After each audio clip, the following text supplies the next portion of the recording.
So I really like these new Pixel phones.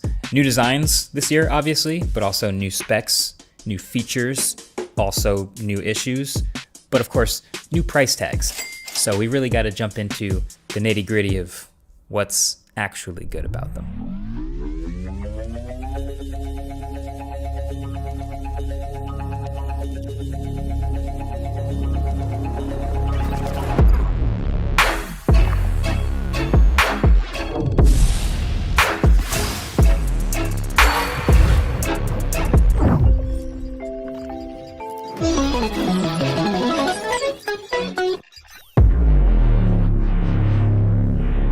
So we've been hoping for a real, complete, flagship quality competitor from Google for a while now. And on one hand, it feels like we finally got them. But on the other hand, did you guys watch the Google event announcing these things? Like, I feel like you can learn a lot about how a company really feels about the products that they're presenting by just watching the announcement event. And these felt like a software showcase that just also happened to have some phones to go with it, which I guess is not insane when you know the history of Nexus and Pixel, but it did the opposite of give me confidence in these phones. But now I've been using these phones for 2 weeks straight, and I actually feel like I can tell you what's good or bad about them. So hardware is mostly what I'm talking about when I say these phones feel like flagships in a good way. Like, it would be easy to dismiss them as almost the same as last year, just squared up. But there are a lot of other little things too. Like, the screens are brighter at their max brightness, 2700 nits for the Pixel 9 and 3000 nits for the 9 Pros. And then the even bezels all the way around. That requires some extra consideration, wrapping the edges of the OLED panels under those corners. And there's a new ultrasonic fingerprint reader under here on all of them. Finally, it's way faster and more reliable than the disappointing optical ones from before. The only thing I wish, it's such a small thing, but I wish I could just unlock at any time when the display is completely off. Like, currently you have to have the always on display on, or hit the power button or be getting a notification, and then you can unlock with a quick touch. But like on Samsung phones, that spot on the display is always a hot spot no matter what. You can just unlock by touching there. So I kind of wish the Pixel would let me do that from a blank screen too. The haptics are really nice again, and the buttons are really clicky this year. But then of course the hardware is what's on the inside too. So that is the new Tensor G4 chip and a bunch of extra RAM. Now, the Tensor G4 isn't actually that much more powerful than last year's chip. In fact, you probably won't notice a difference for 99% of the stuff you do on the phone. But what's actually significant is a new NPU that's way more powerful and dedicated to AI tasks. And the way more RAM is also dedicated to AI tasks. I'm told a big portion of the RAM is literally reserved for AI stuff. So I will get to all that AI stuff in a minute, don't worry. But just in the world that we're living in, where the meta for a lot of these major new smartphones is, okay, minor new improvements here and there, but mainly just a bunch of new AI features and capabilities, I'm glad that the Pixel also got a bunch of meaningful feeling hardware stuff too. And then obviously, yes, you do have the squared off sides that I just know are supposed to fit in with the iPhones and Samsungs of the world. I've said it before, I like the look and feel. And that also applies to this new camera visor, which is less of a visor and I guess more of like a shelf island now. Kind of looks a bit weird in some renders, but you just kind of have to trust me. Seeing it in person, it's fire. I like it. Even if it will totally collect dust in just the same way as last year in the corners, it's nice. Oh, and I almost forgot, there is a new size. So you can have a Pro phone, but without it being an XL. Love the choice. I am a little worried that that one probably won't sell as well as the two extremes, but I'm glad we have the choice this year. Be happy about it before it gets discontinued. So anyway, it all sounds pretty good, but I do have a few gripes, which I'm allowed to. It's $1,000. So the size of the batteries is about the same as last year, 4,700 milliamp hours in the smaller sized ones, 5,000 milliamp hours in the big phone. And I've had pretty good battery life, like A- battery life with the XL. Consistently 5+ hours of screen on time, lots of heavy high brightness use, but they still don't charge that fast. Like the XL is maxing out at like 37 watts, and it's actually slightly slower on the smaller phones. Now, I'm not saying you gotta go thermonuclear level Realme 320 watt fast charging, light your phone on fire, charging speeds, or anything like that. I'm just saying fast charging would be nice. 50, 60 watts, that's it. I feel like that's just not that insane, but would be significantly better for using the phone. Now, I also need to say Pixel 9 has matte sides with glossy back, but the Pixel 9 Pro has glossy sides with a matte back. We've seen the strategy before. I just think the matte sides look and feel so much better than the glossy, so I kind of wish you could get like a matte on matte look, but that's just me. And then one more thing, of course, these phones start at higher prices, or at least the base one starts at $799, but this is a $1,000 phone that starts at 128 gigs of storage. Thanks, Apple. I guess that's the standard now too, but it's 2024. I would have liked, 256 to start. So cameras have always been a big part of the Google phone experience, or at least they have for a while now. And on Pixel 9s, that's still true, but not in exactly the same way. So all across the board, the Pixel 9 and 9 Pro actually share the same primary camera and the same ultra wide.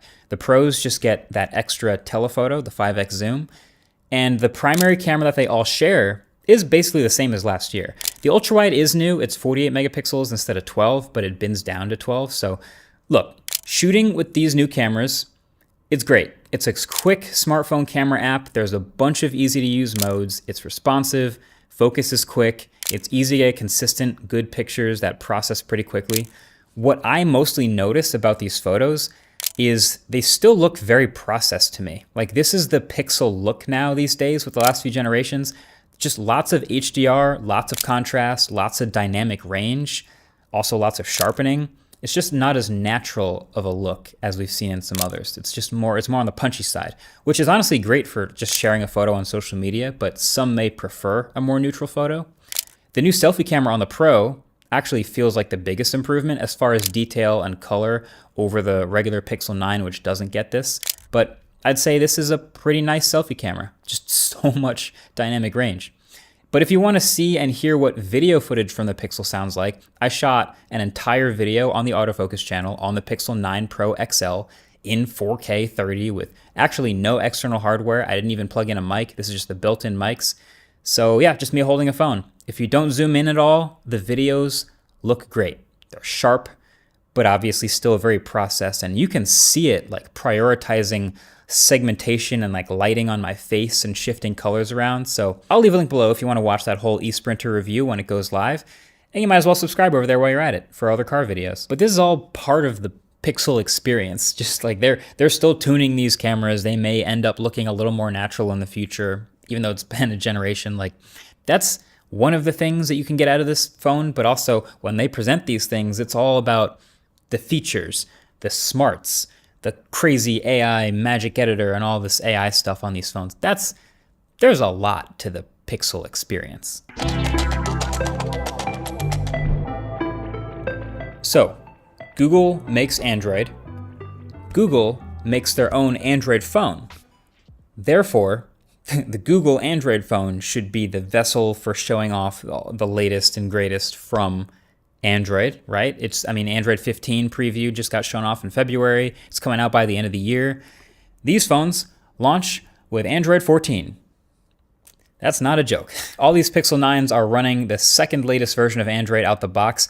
Obviously, they should be first in line for 15 and then the 7 years of promised software updates, but that's still hilarious. But every time I go back to using a Pixel, I'm reminded of all this stuff that I miss when I use other phones, like call screening. It's so good. I know Samsung kind of has like a janky Bixby version of it, but it doesn't work as well. I've tried. The Now Playing feature also, that just kind of ambiently tells you what song is playing in the background wherever you're at. Love it. And now there's all this new stuff that they're adding that also may or may not hook people to the Pixel. So Call Notes is a new one. Pretty useful. Summarizes phone calls that you're on with a recording. And the new Pixel Weather app. Originally, I wasn't going to give that much of a chance to it, but honestly, it's turned out to be just as good as basically any other Android weather app I've tried. So you can get to it by tapping the weather widget on the home screen, and it's got this really pretty UI where you can rearrange the big tiles and put the ones you care most about closer to the top. It doesn't let you change your weather source, but I'm already nitpicking at a level that only weather nerds will really care about. Then they also threw in an updated panorama UI and the camera. And I don't know if anybody cares about this, but the temperature sensor in the Pros works on people now. I don't know if you caught that. And it gives these live temperature readings now as you move around an object, none of which is medical advice, by the way. I'm actually impressed by Google's commitment to this particularly useless app. Like Google, I know you get a lot of heat for killing things typically, but I give you permission to stop working on the thermometer app. I think you've done it. But there's one thing that, again, if you watched Google's event, that is really supposed to stand the pixel out from the rest of the world of smartphones. And that is because this is where Gemini lives. This is this deep integration with Google's newest assistant here. Literally the boot up animation on this phone is the Google logo, and then it turns into the Gemini logo before it starts up. Like these are basically Gemini phones. So let's talk about it. So ignoring the fact that Google has this horrible habit of rebranding and renaming things in the most confusing way possible, it seems clear that Gemini is the thing we should be focusing on here. Like there's a lot of pressure on this little box to be as useful as possible. And it actually delivers. Like I have found Gemini to be very useful and also rapidly improving over the past couple weeks and gaining new capabilities, and it's very conversational, it remembers context, it gets questions correct most of the time. It's good. I clearly need to do an updated assistant battle because the last one I did was with Google Assistant, not Gemini. But see, that's the weird thing. Google introduced this huge new Gemini assistant to everyone, but also Google Assistant still exists alongside Gemini on these phones too. Like it's two different assistants. Matter of fact, for a little while, Google Assistant was actually better than Gemini at a lot of things for what regular people were doing with it, because Gemini couldn't set timers, it couldn't get directions to places, it couldn't do basic home controls. And so Google Assistant would be the thing that it would fall back on and that people would continue to use. It was confusing. Even now, on the Pixel 9, you can hold down the power button or swipe up from the corner to get to Gemini, but the permanent Pixel home screen widget on everyone's phone, if you tap that microphone, that's the old Google Assistant. But today, now, Gemini can actually set timers and alarms, and it can listen and tell you what song is playing in the background when it couldn't before, and it can do home controls like changing my Nest thermostat temperature and turning smart lights on. But for some weird reason, when it's doing all of these new capabilities, it's showing me a little Google Assistant logo in the corner, as if to tell me like, okay, it works and we have this new capability, but Gemini is doing this through the old Google Assistant, which why even tell me that? Just do the thing. So anyway, then also in the settings, you'll be able to have these Gemini extensions, which when you enable them, will let Gemini see more into your actual life, like through other apps like Google Docs and Drive and your calendar. And to me, that's really where it becomes the most useful. Like I start asking it to find emails for me and tell me the traffic to my next calendar event and things like that. That is just like talking to a normal person, and it's super useful. But then Gemini Live gets into this slightly less comfortable sometimes, but also sometimes very useful, fully conversational mode with Gemini. So you just open it like this, and it's full screen. So, okay, I've got this wasp nest in my studio, and I need to get rid of it. What do I do? Wasps are pretty aggressive, so getting rid of the nest safely is the priority. Do you know what kind of wasps are in the nest? That will help me figure out the best way to help you remove it. I have no idea, but they're all really active all the time. Okay, that makes sense. To start, it's best to try and figure out what kind of wasps you're dealing with. Are they yellow and black with a narrow waist? If so, they're probably yellow jackets. Or are they more brown or gray with a wider waist? Those would be paper wasps. You know what? I don't want to get that close to them. How about I just find pest control nearby? Can you do that? Okay. So this is all at the mercy of your internet connection and it not hallucinating and getting everything right. But when it does, it can be super useful, especially when you have like a bunch of follow-up questions about something and you want to just keep going. Then it's less of a bunch of typing Google and just talking to it. It's fine. So I do think Gemini is actually really good at this point. I will plan on doing a comparison to the new Siri, of course, probably ChatGPT and probably some others in some updated assistant battle. Feel free to get subscribed if you want to see that when it comes out. But as of right now, yeah, I'm a fan of what what Gemini is doing. But the thing is, you can do any of this with Gemini on any Android phone. Matter of fact, Google literally demoed Gemini with the Galaxy S24 Ultra at their own event. Like, they didn't even try to hide it. So if that's not unique to Pixel and it's basically the Gemini phone, like, what's the point of all this new NPU power with the Tensor G4 and all this extra RAM dedicated to AI tasks? What exactly is that good for? Well, there are a bunch of other AI tasks. So here's how I want to go through these. There's a bunch of new AI features on the Pixel 9s, and I want to just sort of divide them into useful, meh, and gimmicks based on my own experience with them over the past couple weeks. I've been trying them all, using them, putting them through their paces, and I have some thoughts. So some of them are really good and add to the Pixel experience, and others, not that great, kind of overrated. So under useful, I'm putting Gemini, of course, just the assistant overall. It's quick, it gets things right, fine. Then I have Call Notes, Video Boost, and Add Me. So Video Boost actually seems to make a surprising difference at how good the video quality comes out of a Pixel and what you can get out of these. Call Notes is convenient because if you have the guts to turn it on a phone call, it can record everything, ingest it all, transcribe it, summarize it, and give you that after the phone call, it's just useful. And then Add Me. Add Me. Add Me is interesting. It's good. It works pretty well. I'm not sure if people are going to actually use it or if they're going to like try it once and then forget about it and go back to taking selfies, but it does what it's supposed to. It's right there next to the portrait mode. It's easy to access in the camera.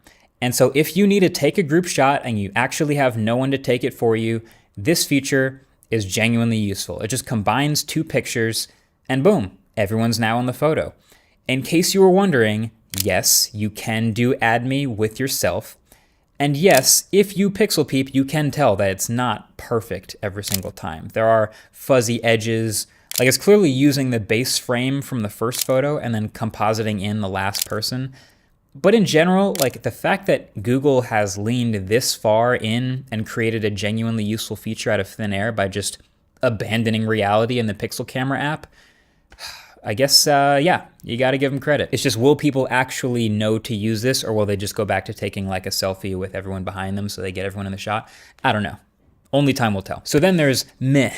There's like the okay stuff. So I have the new weather summaries in the new weather app. They're AI generated. So right at the top of the app there, it gives you some text to describe the day for you, so you don't have to look at all those confusing numbers underneath.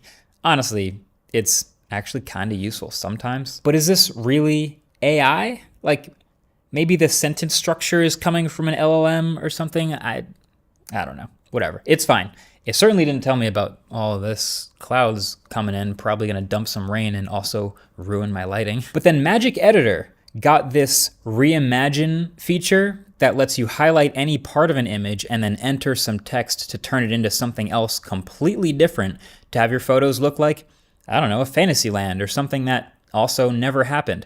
It does outright refuse to do some of my more dramatic edits. Like, it doesn't seem to want to reimagine people ever, but it'll happily add objects to the background or change the setting entirely if you're into that. I don't know. What is a photo anyway? And then the last meh, but not least, or whatever, is the Screenshots app.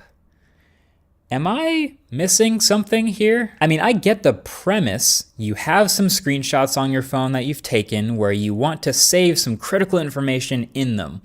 So they built a place where you can organize them all into collections, which is convenient. You can search through them. You can have it remind you at a certain date and time of a specific screenshot and even link you back to the web page that you took a screenshot of. And it makes all this information searchable. But I'm sitting here thinking, shouldn't this have been built into Google Photos? Like, did you know that Samsung's Photos app already built in the smart linking to any website you take a screenshot of? I mean, don't get me wrong, it works. It does what it's supposed to. My theory is they're probably doing slightly more analysis, more processing of all of the bits of text and information in each photo than they would with the normal Google Photos app. So that is what enables all the indexing and everything. And then maybe if it goes well, they'll also bring all that to the Photos app, maybe? Or if it doesn't go well, then they can kill it easily. I don't know. Whatever. It's fine. That's not, though, as bad as my gimmicks section. So Zoom Enhance. Have you heard about this? There's a new edit feature finally shipping in the Photos app that encourages you to zoom all the way in on a photo and then let it do its pixel magic, where it plays this whole animation like it's going to reconstruct your photo and find some hidden details. But it kind of never does. At the end of the day, all it does is sort of turn up the clarity filter and maybe add what feels like some fake texture where it thinks there should have been some. I'm not buying it. And then there's the Pixel Studio app, which is just this neat little app to generate new images completely on device. And again, what I'm not saying is that it doesn't work. It actually does work impressively well. In like 3 seconds on device, it can generate whatever you want. It's just that I guess I don't really see a real genuine use for this other than just messing around, which, hey, honestly, that's fine too. If you just want to mess around and make a meatball sub with legs, then you got it. Knock yourself out. So, before it starts pouring rain, the meta with new smartphones in 2024 is, slight improvements across the board, but then also some splashy new AI features that are only available on the newest one because the new chip and the new neural cores, and it's just special for that reason. So that's what's happening. And if you want, you could easily throw these new Pixels into that camp. But the reason you'd buy this phone is really just the same as ever for a Pixel. It's the smartest smartphone in the room, and it's now also in a piece of kind of nice hardware that's a pleasure to hold and use. And then there's a bunch of AI stuff on top that you can try and either take it or leave it. It's kind of just up to you if you want to get a bunch of use out of that stuff or literally never touch it at all. I'm curious if you leave a comment down below what sort of stuff you think you would use or buy the phone to use, or which stuff you don't think is that useful at all. At the end of the day, we'll have to see how it ages, but I'm thinking Pixel 9 and 9 Pro is some of their finest work yet. Also, shout out to Anker for sponsoring this video. Their new Anker Prime lineup is their most advanced multi-device fast charger they've made yet. That includes 3 charging stations, 1 docking station, 1 wall charger, 1 power bank, and 1 new cable. So the 2 that stand out to me the most are the Anker Prime charging station and the Anker Prime power bank. The charging station is this desktop accessory that can kick out 250 watts in total among its 4 USB-C and 2 USB-A ports. And then it has a display that can show you how much power each port is drawing actively. And then it lets you customize charging priority on each port. So you can let it just sort of auto adjust and make the highest demanding items get the max charge that they can take. And then the power bank has a 9,600 milliamp hour capacity, and there's 2 USB-C ports on it and up to 65 watts output from this thing. But it can also be a wall charger too. So that 1.3 inch display is going to show you how much battery you have left and how much power each of those ports is outputting. So you can check them out and the rest of the Anker Prime lineup in the video description. But either way, that's been it. I got this in before the pouring rain started, so I'm pretty proud of that. But let me know what you think in the comments below. Talk to you guys in the next one. Peace.